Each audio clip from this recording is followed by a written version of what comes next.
ये चुनाव आखिरी चुनाव है।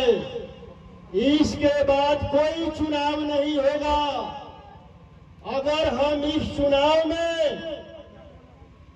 भाजपा और आरएसएस वाले को रोकने में कामयाब नहीं हुए तो इसके बाद कोई चुनाव नहीं होगा। ये चुनाव किसी प्रत्याशियों के बीच नहीं है। ये चुनाव मनुस्मृति और संविधान के बीच में है। ये चुनाव मंडल और कमंडल के बीच में है। ये चुनाव सामंतवादियों और अम्बेडकरवादियों के बीच में है। साथियों,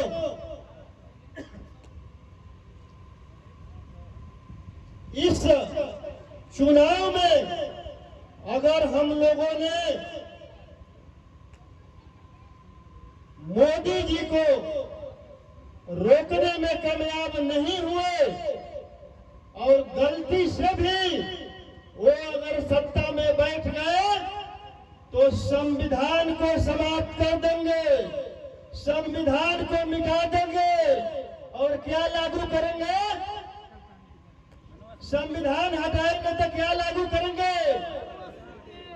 मनुस्मृति में चुनाव लड़ने का अधिकार है, वोट देने का अधिकार है।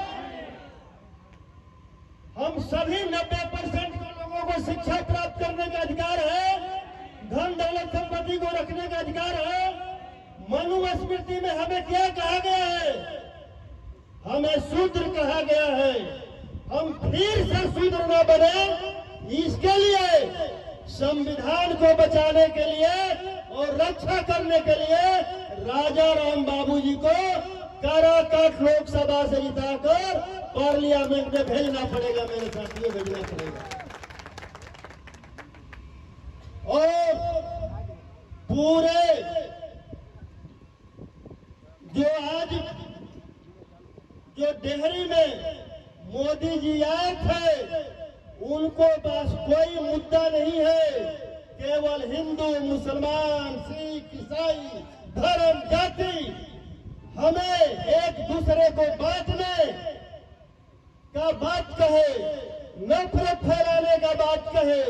एक तरफ पूरे देश में नफरत फैलाने वाले लोग हैं और दूसरी तरफ मोहब्बत कायम करने वाले लोग हैं।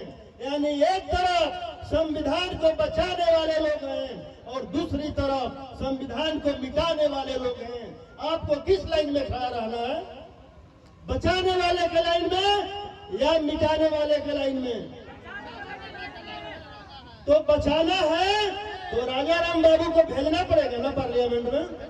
तैयार है ना? एक बार दोनों हाथ उठाकर समर्थन दे दीजिए। हम लोग 2020 के चुनाव में हमारे नेता तेजस्वी यादव जी ने घोषणा किया था, जब हमारा बिहार में सरकार बनेगा तो पहली कैबिनेट के बैठक में पहला कलम से 10 लाख बेरोजगारों को नौकरी देने का काम करेंगे। लेकिन ये लोग बेईमानी करके चोर दरवाजे से सरकार बना लिया। उसके बावजूद भी हमें 17 महीना का मौका मिला सत्ता में रहने का, तो तेजस्वी यादव जी ने अपने उस वादा को पूरा किया और 17 महीना में 5 लाख सरकारी नौकरी देने का काम किया। पूरे बिहार की जनता युवा को तेजस्वी यादव जी के घोषणा पर भरोसा है कि नहीं है? और आज तेजस्वी यादव जी ने पूरे देश के युवाओं के लिए घोषणा किया है कि अगर केंद्र में मेरा सरकार बनेगा तो 1 करोड़ सरकारी नौकरी दूंगा। और पूरे देश का युवा, पूरे देश का बेरोजगार तेजस्वी यादव जी के इस घोषणा पर भरोसा किया है। और पूरा देश में इंडिया गठबंधन जीत रहा है। दिल्ली में इंडिया गठबंधन का सरकार बनने जा रहा है। जब दिल्ली में इंडिया गठबंधन का सरकार बन रहा है तो फिर काराकाट से क्या होना चाहिए? इंडिया गठबंधन को जीत कर जाना चाहिए ना। तो आप लोग जिता कर भेजिए, सरकार बनेगा तो तेजस्वी यादव जी जो कहते हैं वो करते हैं। यानी इंडिया गठबंधन जो कहता है वो करता है। इसी अगर सरकार बना तो इसी 15 अगस्त को 30 लाख नौकरी देने का शुरुआत कर दिया जाएगा और इसी रक्षाबंधन पर देश के सभी गरीब महिलाओं को 1-1 लाख रुपया देने का शुरुआत कर दिया जाएगा। यानी प्रति महीने